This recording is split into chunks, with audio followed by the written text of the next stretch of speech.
What is up, everybody? Welcome to the Fight Against Mediocrity YouTube channel, where we talk everything business, real estate, and sales. So today I'm super excited. I'm going to talk about my golfing experience with Ryan Pineda.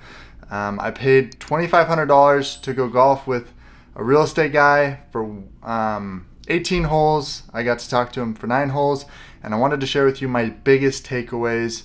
So number one, if you don't want to, you don't have to go golf with him. And number two, if you do want to, all the reasons you should do things like that, because it was really cool. So let's hop into it. I may split this up into 2 different videos because there's a ton of stuff that I have right here. If you're wondering how I took notes while I was golfing, well, number one, I'm very bad at golf. I've only been like 5 times in my whole life. And number two, I was basically just walking around taking notes, asking him questions. First of all, who Ryan Pineda is and why I went with him. Here's a picture of us right here golfing. Ryan, so I actually found him because someone else shared a story about him on Instagram. So I started following him and so he's in the real estate space. He started as a baseball player in the A-Leagues and wasn't able to make it, so he became a real estate agent, failed, didn't do very well, and then he started flipping houses and put all of his money into that and has done really well and has a business that runs pretty much without him, flipping hundreds of houses, well, 100-ish houses a year, maybe more. He also has a accounting company that does taxes for people. He has a real estate brokerage with over 100 realtors in it. All of his social media that he does, his YouTube channel has over 100,000 subscribers. And so apart from real estate, because you guys know I do real estate, apart from real estate, one of the reasons I wanted to go talk to him was because of his social media presence. And that's something I'm really pushing a lot, is growing my social media presence, getting known, helping everyone know what I'm about, what my message is, and then attracting people to my tribe to connect with me. And I feel like he's done a really good job of that. And so when he actually posted on social media, hey, for $2,500 you can come golf with me. I think it's $3,000 usually, but I was able to get it. He was doing like $500 off. And I just throw money at that kind of stuff. Like if it's like a new pair of pants or a new shirt or something, I'm like, I don't really need it. Like a new jacket, I don't really need it. I don't really want to spend money on it. But when it comes to development and investing in myself, I'm like, take my money. Here's my money, take it. So the opportunity came up. I wanted to learn this from him. I wanted his advice on my business. And so I said, let's do it. So I paid the $2,500, set up the appointment, traveled down to Las Vegas, and we went golfing at Dragon Ridge Country Club. It's his future home is going to be in that area, so he's a part of the country club. And how he sets it up is you get there at 9 in the morning and you golf 18 holes, which if you've never done that, it's a pretty long day.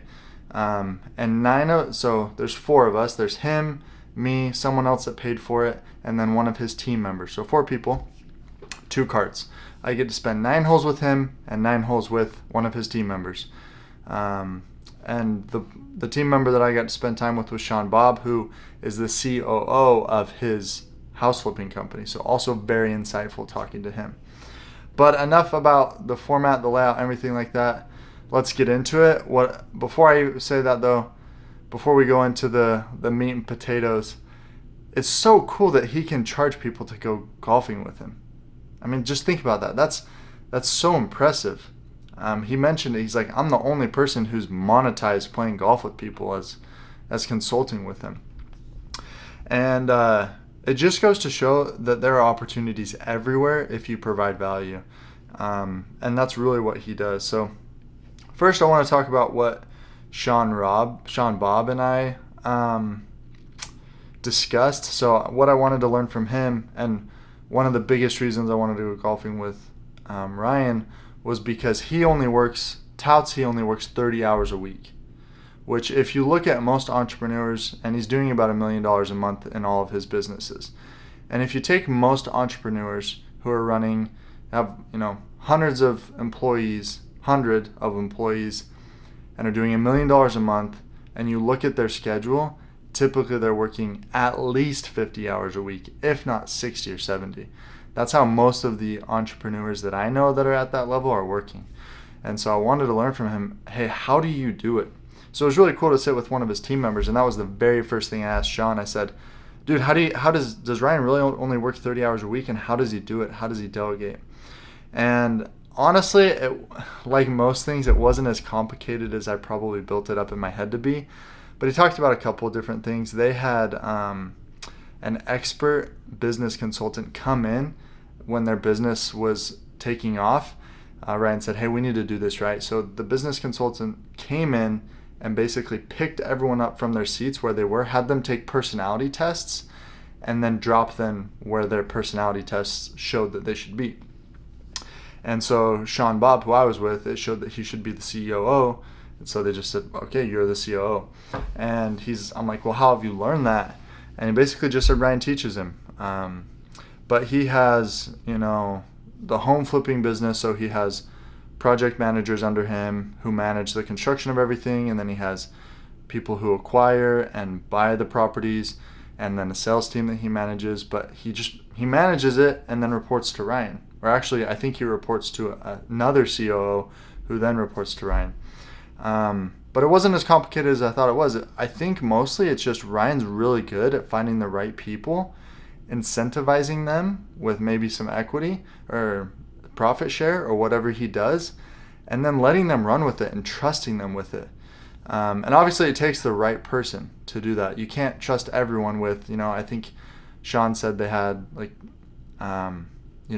millions of dollars in real estate under construction. I think somewhere between 10 and 20 million. So I think that was my biggest thing, is just trusting the people that you have on your team. And that's hard for entrepreneurs because the business is like our baby and we don't want to let it go. But it was really cool to see how Ryan so freely lets it go because he doesn't want to be tied down. And I'm sure there are fires that he's had to put out that I didn't get to hear about or that they didn't talk about. But that was, my biggest takeaway from Sean was that Ryan does is, hey, let's find the right people, put them in the right seat, trust them with their job, and let them run with it. Then I don't have to worry about it. He says if I'm spending more time at the office than I should be, it means I either didn't delegate properly or don't have the right people. So that was really cool, more of a leadership lesson to start out with. And then also, I'm taking one of the personality tests that they had their whole team take, so I'll keep you updated on my results and see what comes back. Let's see, another thing that I learned from Sean was, honestly, I think that was my biggest takeaway while I was with Sean. We did talk a little bit about real estate and how they find their deals. They have a pretty, relatively small sales team going out and finding all the deals for their flips. But they crush it. They do really well. And, I think it's interesting because you always think there's some secret sauce, but I said, where do you guys get most of your leads? It was just like relationships and cold calling, and knocking doors, like just the normal ways that you get deals, just hustling and grinding. There's no magic pill. So just hustling and grinding. Those are the takeaways I'm going to give you for this video from Sean. I know I'm leaving you kind of a cliffhanger because I haven't even talked about anything Ryan told me, which, I don't know if you can see my phone, but there's probably like 15 bullet points of things, just like amazing gold that he was able to give me. So I'm excited to share that with you. I'm going to wait till the next video. Until then, have a fantastic day. We'll see you on the next one.